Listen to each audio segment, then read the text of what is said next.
Hey guys, I'm back today on mental health and happiness and what makes us happy, what makes us miserable.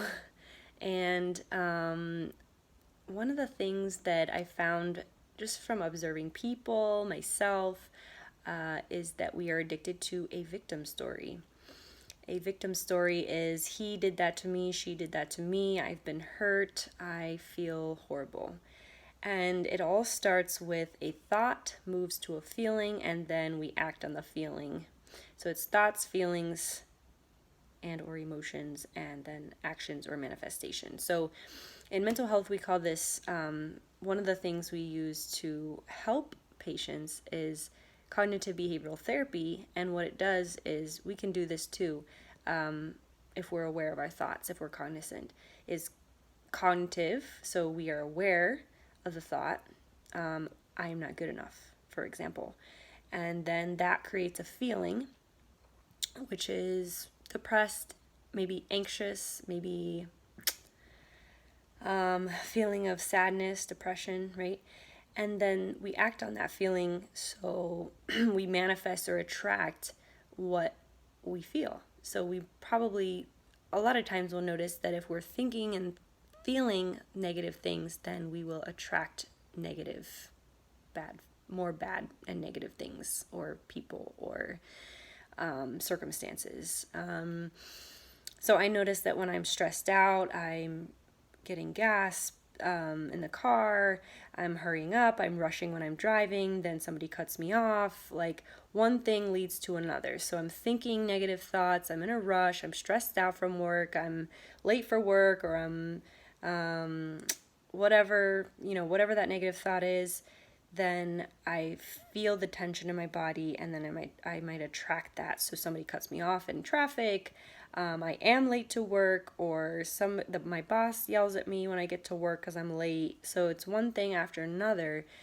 But if I choose a different thought, like I'm aware that I'm stressed out, and then what is causing it is my thoughts, then I can literally choose a different thought. And it really is that easy.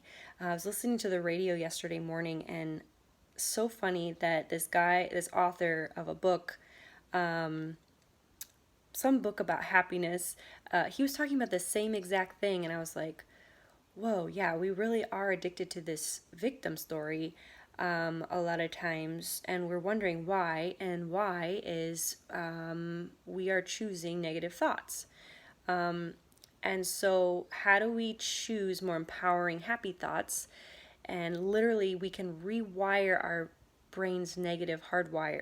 Our brain is hardwired for negative thinking. So, if we can be aware of that, then we can literally shift that and rewire our brain to think more positively. You're literally rewiring the pathways of the brain.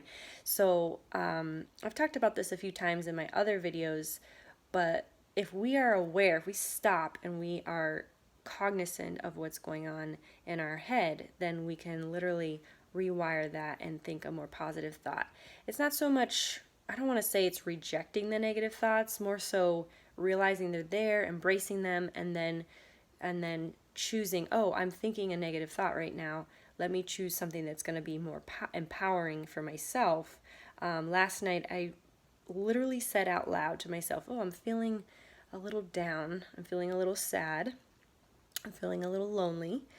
And literally trying that on, seeing how that feels to choose something else. Prayer can help with that, meditation. Mine was prayer last night. I went to prayer. So sometimes just talking to God, source, universe, like, hey, please come down and embrace me, or I'm choosing a negative thought right now. I call on the higher beings that are there to help shift my thoughts right now and help me feel more at peace. Sometimes it's just saying out loud, please come down and embrace me. That really helps me with loneliness or sadness. So, yeah, so prayer can help. If you don't believe in prayer, or you just don't use that as a resource or as a comfort to you, you have a mind. So use it in a more positive way. You can literally say, I am stepping into a more empowering thought process right now. Everything is happening for me, not to me. So therefore, I am learning the lessons that I need to learn, and I'm not a victim of my circumstance. So that's what that means. Things are happening for me, not to me, and trusting that. A lot of it is just trust. Comment below. I'd love to hear your thoughts on cognitive behavioral therapy and just how powerful our minds are to manifest what we want and what we don't want, and how we are attracting those things.